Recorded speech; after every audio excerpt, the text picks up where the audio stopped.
In this lab, you will be sewing a button onto a piece of fabric. The materials you will need, and the first two here you can find inside the white box, are a piece of material and a spool of thread. Now you will need to cut off a 36-inch piece of thread. So 24 to 36, but 36 is nice, gives you a little extra to work with. First thing you'll have to do after you cut off the piece of thread is to thread your needle. Now if you take a look at the needle with me, the needle has two ends, a pointy end, right, don't stick yourself, and an end with a little tiny hole in it. There you go. And you will have to put the thread through that little tiny hole. And if you're like me, you'll find that that can be a little bit difficult if your hands are shaky. If you're really struggling, see me. I do have a special tool that will help us to thread your needle, but here I was able to get it through. I get lucky once in a while. Now once the thread is through the needle eye, you'll want to pull it so that the two pieces of thread, or the one piece of thread rather, becomes like two. So you have another end that has two, and the other end just goes right through the needle. Now I'm going to take those two ends that I brought together, make sure they're pretty much the same length. I'm going to tie a knot in them. And I'm going to teach you a trick I learned actually in middle school for tying a knot in thread. What you do is wrap the thread, that end, around your finger once, and then roll it and pull it, and it makes a knot. That's one of the hardest parts, is tying that knot. And again, roll it around your finger, and wrap it around your finger, roll it, and pull it. So now I've got a piece of thread that is technically doubled up, 18 inches long, needle at one end, and the knot at the other end. So I'm going to take my button. Again, I provided the button and I provided the needle to you. You had the material and the thread in the box. And we're going to go ahead and sew this on. Now I like to take what I call the upside of the button and place it upside on the material. Now I'm going to sew this onto the fabric. Start on the back side, and I'm going to poke my needle through the button, one of the buttonholes anyway, and pull it all the way until the knot stops us. Notice right there, the knot stops us. Keep it kind of tight. You don't want it to get loose. Now going from the front side, I'm going to go back through the other hole in the button and pull it through the thread, or through the material rather, I'm sorry. There we go. So poke it through the other one, pull it through until the thread stops again. Okay, so there's, so far that's what we have. Now I'm going to do it again. Go back through the back side and make sure that I go back through more or less the same place here, because we're going to want to sew that on, and poke right back through the button.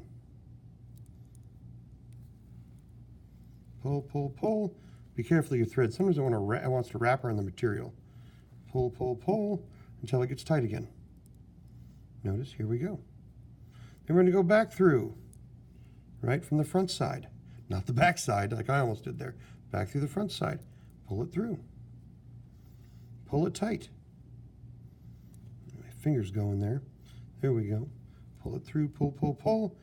Notice the front there. I want to do that at least 3 or 4 times. Find the hole again here. Where are we? Right. That's the hard part. There we go. Find the hole from the back side and pull it through and go back through the front again. Pull it all the way through, nice and tight. Now notice there I was having a little trouble. It's not staying tight. You got to pull both pieces of thread till we get it just tight enough. Or both sides of the thread. It's not really 2 pieces, it's one big piece, right? So at least 3 or 4 times. Now, I did it 3 times. You can go 4, you can go 5. You really want to put it on there nice and tight. Then we come back through here from the back side, but not going through the button this time. This time I'm going to what's called strengthening up my shank. So pull it through. Then, this might be one of the more difficult parts, is to wrap that thread around the button a few times. 4 or 5, maybe 6 times. Okay, notice how I did that. That tightened up the shank. Then I'm going to pull my or push rather, my thread back through the fabric, under the button, not around it this time, under the button to the back side. So now we've wrapped the shank, we've pulled through the back side. We're honestly just about done.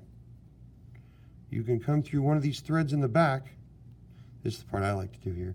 Come through the thread in the back here, and we're going to go ahead and make a loop and a knot.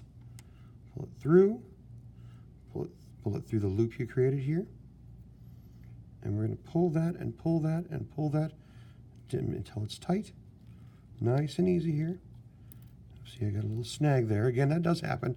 You get a snag in it.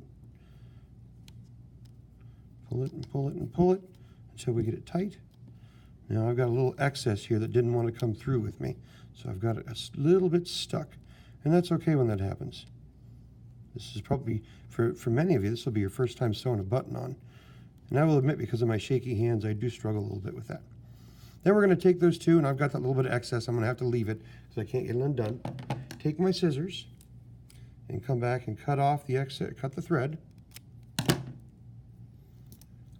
And then take these two pieces I've got here. I'm going to tie them in a knot. And that'll keep the thread from unraveling, or they're coming undone, however you want to say it there. Now I like to knot it once, and then go ahead and knot it twice.